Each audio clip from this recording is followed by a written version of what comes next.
They said he never flinched, never twitched, never blinked. Tourists joked he looked more like a statue than a man. But when the palace installed a new AI security system, something unexpected happened. It didn't flag a threat. It didn't flag an intruder. It flagged him. A single blink, so precise, so inhuman, that the system refused to classify him as alive. And what followed left even the military questioning whether discipline can go so deep. It crosses the line between man and machine. Now, before we show you exactly what the AI saw, and the moment one child proved something no camera could detect, first hit that subscribe button and drop a comment telling us where in the world you're watching from.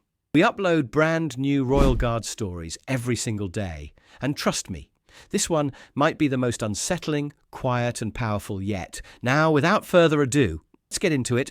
The kind of summer day when tourists buzz along the mall, ice cream vendors jostle for position outside the gates, and guards at St. James's Palace brace themselves for another 6-hour stretch of ceremonial stillness beneath 2 inches of wool.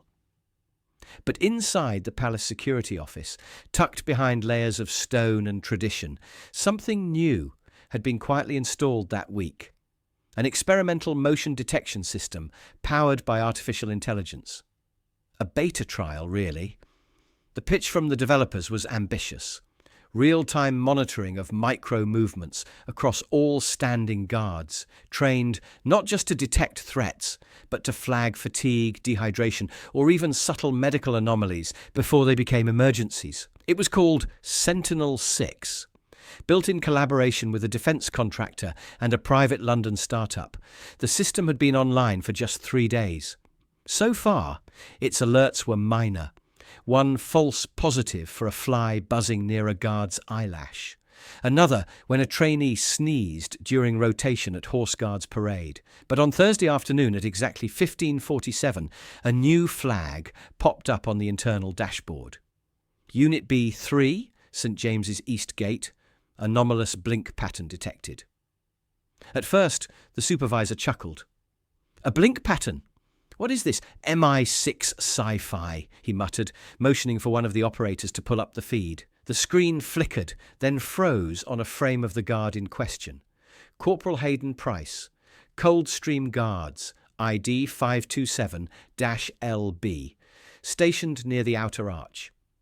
38 years old, 17 years of unblemished service. Known for never flinching, never shifting, never sweating even in August.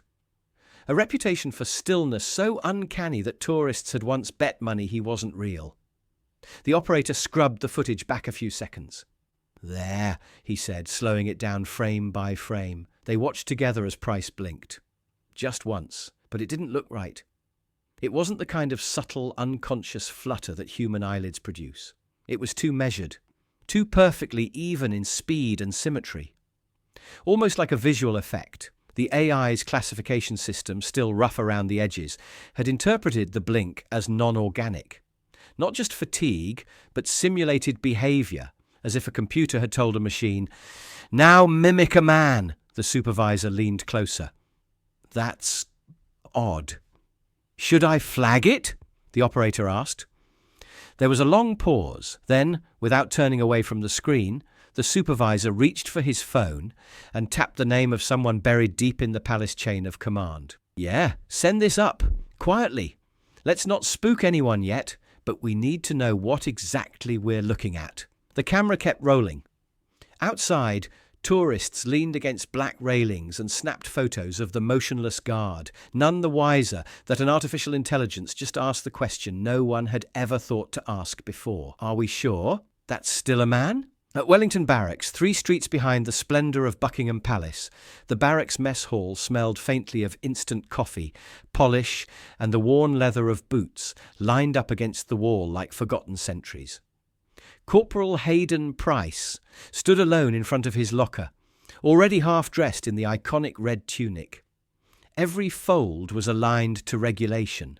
Buttons gleamed like coins, freshly minted. His bearskin cap, nearly 18 inches tall, rested on its hook like a crown waiting for its king.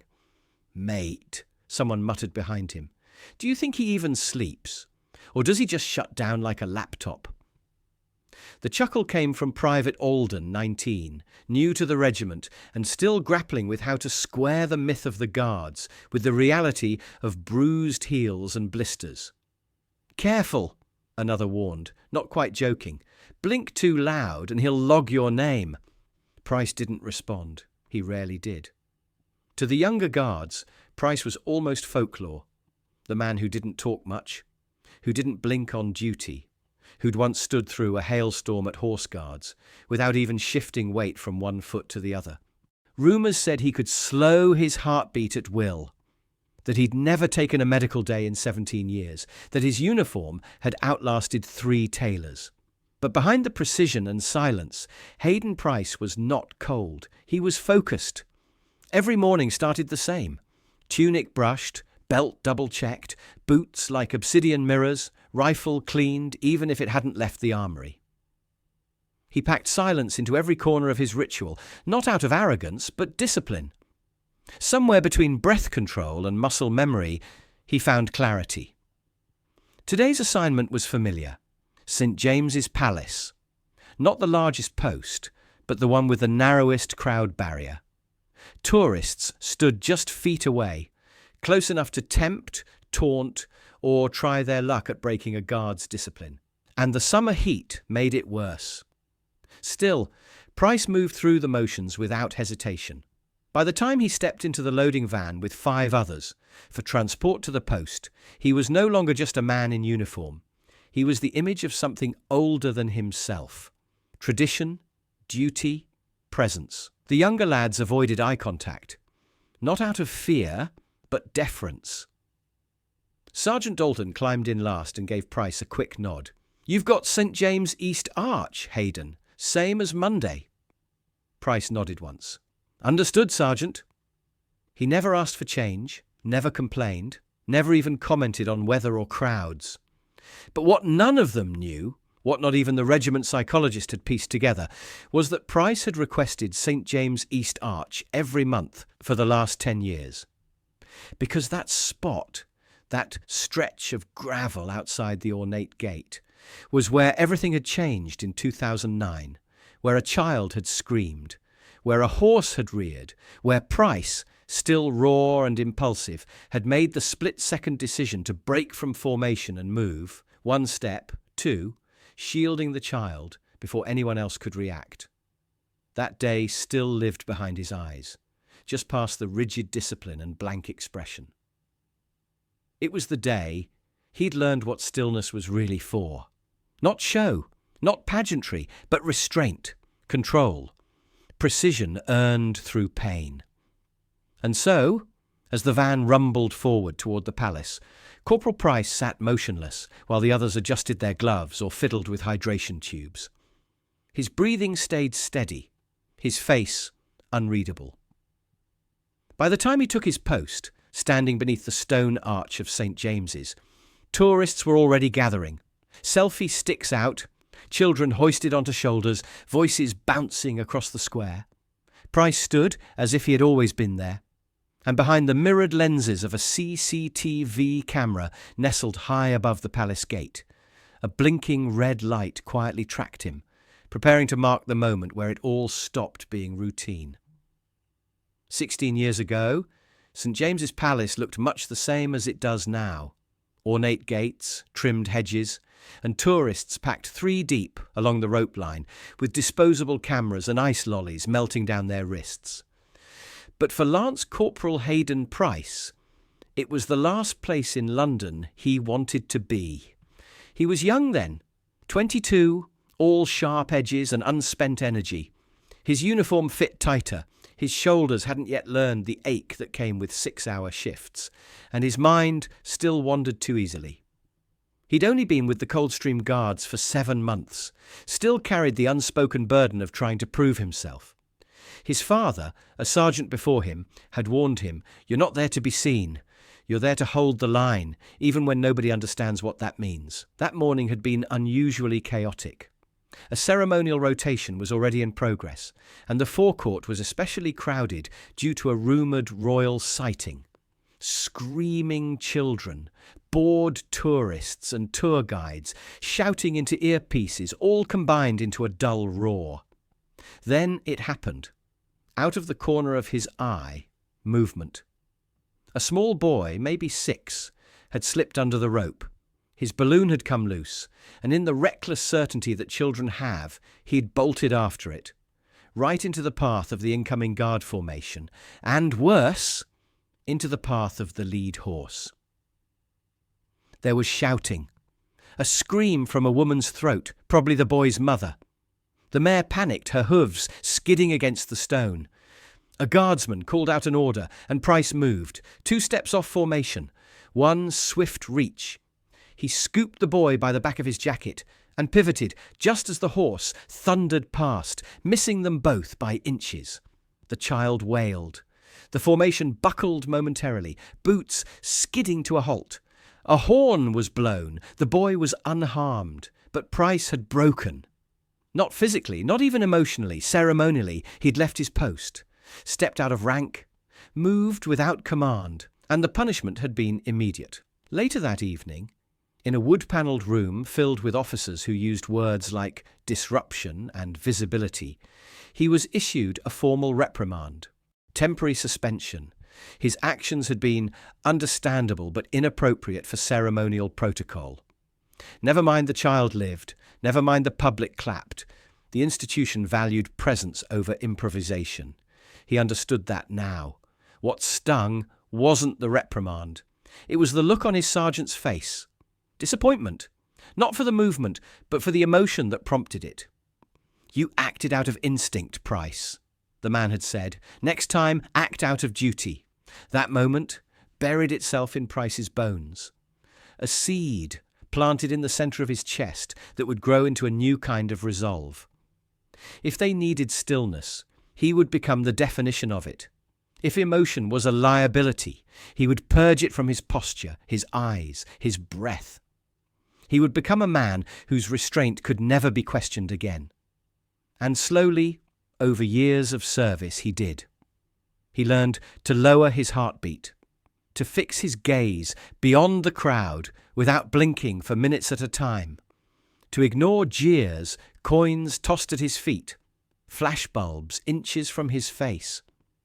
He stood still when drenched in rain, when insulted by tourists, when asked by commanding officers if he was doing all right, with the faint suggestion that something about his silence unnerved them. Stillness became his shield, not from the world, but from memory. Every time he returned to St. James's East Arch, he could see that boy's face. Not the moment of fear, but the moment after, when he looked back at Price with wide, unblinking gratitude. The boy had been real, so was the risk. But Price's discipline, what he became afterward, was more than real. It was intentional. He never moved again, not unless the world gave him no other choice. The report should have gone unnoticed. In most institutions, a flagged blink from an AI system barely 2 days into its trial would be chalked up to calibration error, another blip in the long road to automation. But this was a royal security perimeter, and Corporal Hayden Price wasn't just anyone. Within 24 hours of the incident, the security office had quietly assembled a small review panel. No press, no internal bulletin, just a quiet note passed through the right channels. Minor protocol irregularity. Preliminary visual analysis requested. 2 analysts from the Palace Technical Unit, both former MOD contractors, met behind a frosted glass door in an office that still smelled of fresh carpet and just installed wiring. A senior warrant officer from Royal Security Command joined them after 20 minutes, his notebook already open. They started with the footage. The blink, slowed to 1/200th speed, looped repeatedly on the monitor. "There," one said, pointing. "The closure rate. It's not muscle-driven, it's too clean." "No tension in the brow," said the other. "No micro-vibration. If this were a human, you'd see slight asymmetry. But this is like someone animated a blink using software." The warrant officer raised an eyebrow. "So you're saying what?" "He's animatronic." "Not saying that," the the first analyst replied quickly. Just saying the AI flagged something that doesn't behave according to a standard human biometric signature. He pulled up a side-by-side comparison. Price on the left, another guard on the right. The difference was subtle, but it was there. They reviewed heat signatures next. Price's body temp read consistently at 36.9 degrees Celsius, within normal range, but unnervingly flat across the duration of the shift. Heart rate, unremarkable. Hydration, logged. 2 sips from his water canteen during the rotation switch, both captured on body cam from a fellow guard. Nothing out of the ordinary. One analyst leaned back. The system isn't built to account for that level of restraint. If he's doing this consciously, he's achieved what most of us would need neuromuscular assistance for. The warrant officer closed his notebook. You're telling me our AI, designed to flag risk behavior, just flagged our most disciplined guardsman because it couldn't tell if he was too good at standing still? Nobody answered, but the silence said enough. They pulled Price's service record. 3 commendations, 0 disciplinary actions since 2009. Perfect attendance, not a single missed medical appointment. Volunteered for stand-in duty during the Queen's funeral coverage when a junior collapsed. Never even asked for a lighter post during the winter months. A human file, not a flawless one, just deeply, quietly consistent. Still, protocol was protocol. The investigation moved to background review. Facial recognition, matched. ID badge log, confirmed, entered through barracks checkpoint at 0602. Biometric thumbprint scan at armory?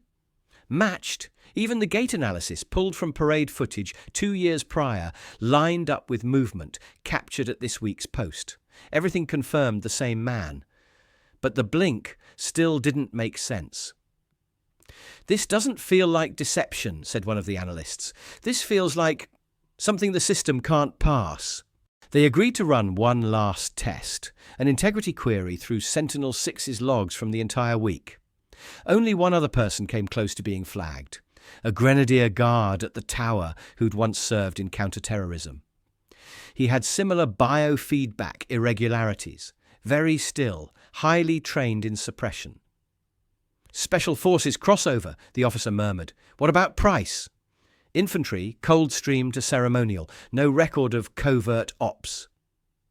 But the AI wasn't built to consider grief, trauma, or the kind of discipline born from penance. It was built to read bodies like data streams. And Hayden Price wasn't behaving like data. Before closing the file, the lead analyst added one final note in the system log. Recommend system update. Include clause for non-threat behavior exceeding human standard. The warrant officer signed off with a shrug. Let him stand. Whatever he's doing, it's not wrong. It's just more human than the system can handle. 3 days after the security team quietly closed their internal review, something unexpected surfaced. Not from the palace, but from a woman named Elena Kovac, a Hungarian travel vlogger with a following just large enough to attract niche attention. She hadn't noticed anything strange at the time. Just another travel vlog segment, filmed outside St. James's Palace. Children laughing, guards standing, bells chiming. Her thumbnail read, British Guard didn't move for 6 minutes. So intense. But her fiancé, editing the footage in slow motion for aesthetic transitions, spotted something off. At exactly 2 minutes and 41 seconds in, Corporal Hayden Price, unmoving, unreadable, blinked. Only once. But when the footage slowed to 10% speed, the blink didn't look human.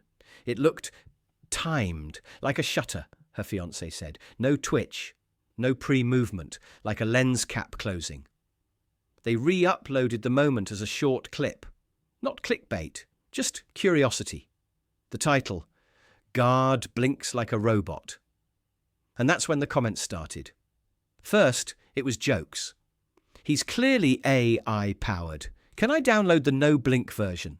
Plot twist, the guards are animatronics from a Disney ride. But then came the breakdowns. One user ran a frame-by-frame analysis and overlaid it with standard facial muscle tracking. Another posted a comparison to blink speed in CGI renderings. And then, buried in the comments beneath dozens of laughing emojis, came a line from someone named @Archivist89. That's not a natural blink. But it's not a fake one either. That's trained. Someone taught that man how to not be seen blinking, and he did it so well even the machines think he's synthetic. The thread didn't go viral. No trending hashtags, no tabloids. It was too subtle, too disciplined, but it was seen. By a father who had visited St. James's that very afternoon. By a child. It was a short clip, less than 9 seconds, shot on a phone by a man trying to film the changing of the guard. In the background, just before the tourists shifted, you could hear a small voice. "Daddy, that statue just blinked."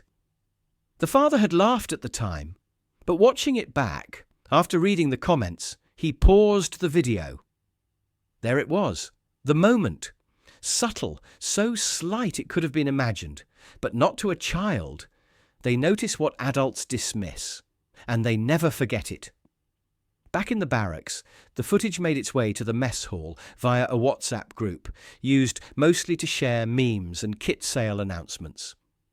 Someone sent it to the group chat with a caption, "Well, lads, turns out Price is part cyborg." The laughs were easy, familiar. But when Private Alden made a crack about charging his battery overnight, something shifted in the air. Because Price was there, he looked up from his tea and said, in a voice quiet but perfectly even, "Some things are easier when you don't let yourself feel." The room stilled. It wasn't a threat, wasn't even defensive, it was something else. A statement not of pride or shame, but fact. And then he went back to his tea. No one replied. Later that evening, Sergeant Dalton passed Price in the hallway. No one else around, just the two of them and the sound of boots echoing against stone.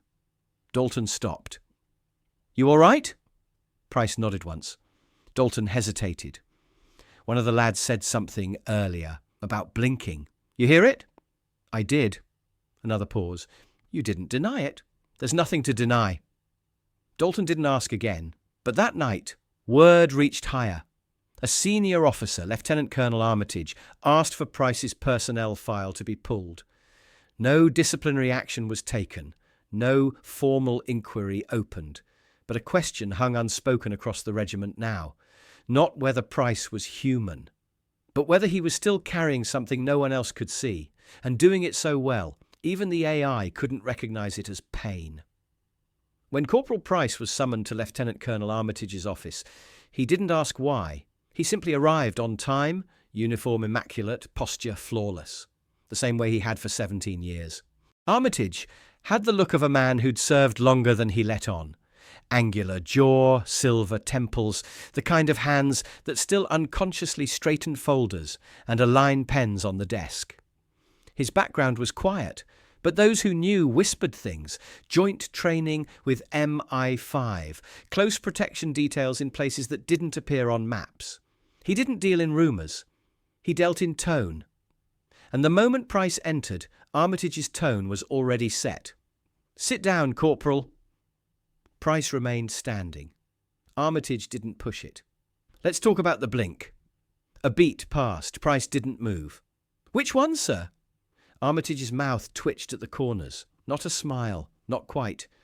"Don't play coy. You know exactly what I'm referring to. Sentinel VI flagged it. Tech team can't explain it. Half the lads think you're part of the Royal Waxworks, and you—" He leaned back.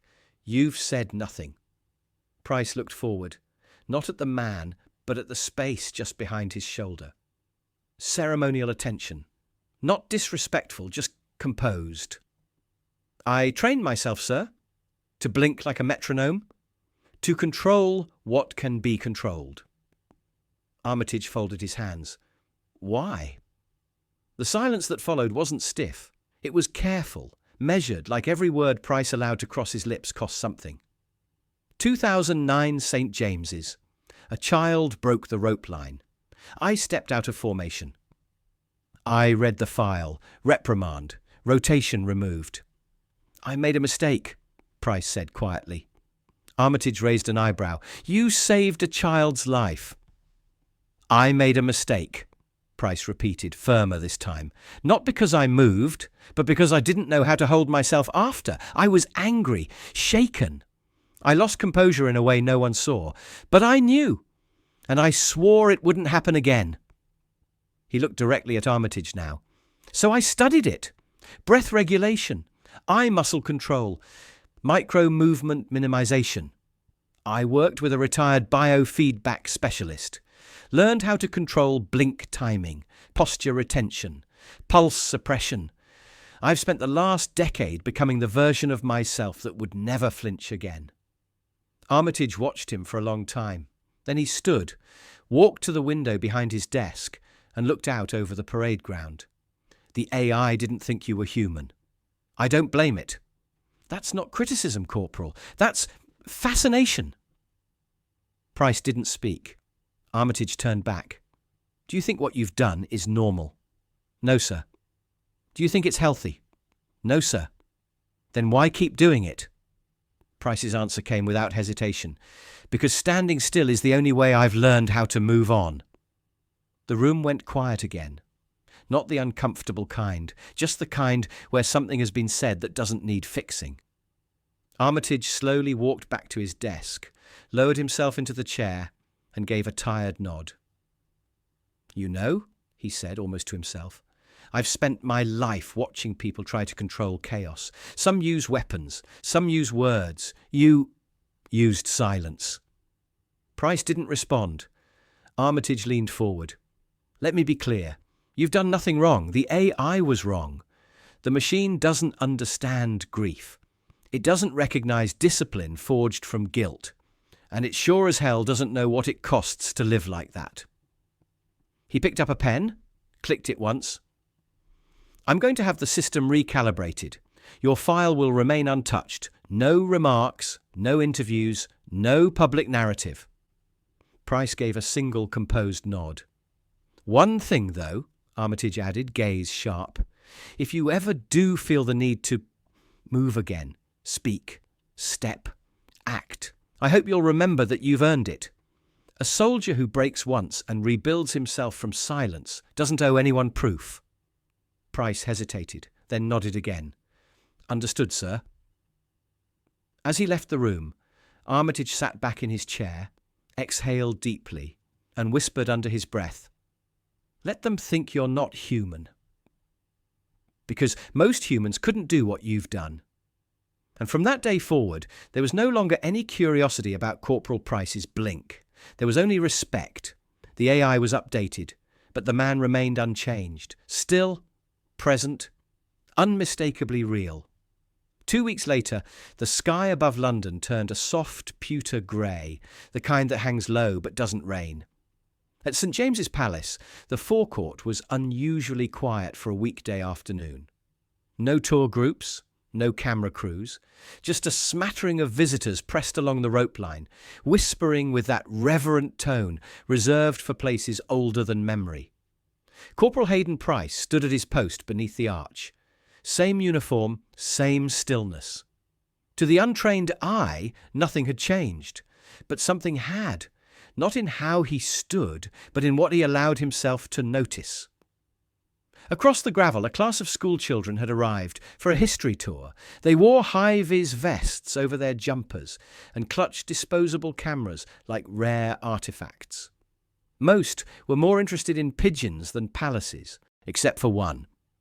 A boy, small, maybe 6, with glasses slightly too large for his face and sleeves that swallowed his hands, stood just past the rope line, frozen in place. He didn't fidget, he didn't talk. He just stared up at Price, as if trying to understand something bigger than what he'd been told. The other children chattered and pointed at other guards, but the boy didn't look away, and Price, watching only through peripheral awareness, as all guards are trained to, did something he hadn't done in years. He let his gaze lower, not far, not obvious, just an inch. just enough to meet the child's eyes for a single steady moment. The boy blinked rapidly, startled. Then, after a second's hesitation, he raised one small hand and saluted. Awkwardly, eagerly, his fingers bent, his arm too high. It wasn't proper, but it was perfect. Price didn't move, but in the control room above the arch, where Sentinel VI watched everything in high resolution, the gesture wasn't flagged. No motion alert, no protocol deviation. Just another second of footage filed silently away. The technician on duty saw it live, though, watched the exchange, watched the boy tug on his teacher's coat and whisper something excitedly as the class was led away. The tech's finger hovered briefly over the alert console. Then he exhaled, shook his head, and typed into the log, "No anomaly detected. Guard remains at post. Protocol intact." But the moment hadn't been for the cameras. It hadn't been for the child either, not entirely. It was for the part of Hayden Price that had once moved without thinking and had spent a lifetime proving he could hold still. It was a gesture not of weakness, but of permission. The smallest blink of humanity, missed by machines, but felt by anyone paying attention. What do you think? If a machine can't tell the difference between grief and programming, does that make the guard less human or more? And if a royal guard looked at you just once, would you tell anyone? Or keep it to yourself? Let us know in the comments below. We read every single one, and your thoughts keep this channel going. If this story moved something in you, give it a like. It really helps more than you'd think. Make sure you're subscribed with the bell icon turned on so you never miss a single moment from behind the red. And if you know someone who still believes these guards are just decorations on parade, share this video with them. Another Royal Guard story is already on your screen. Click it now, and we'll see you tomorrow. Same time, same place, with a new moment that proves, sometimes standing still speaks the loudest.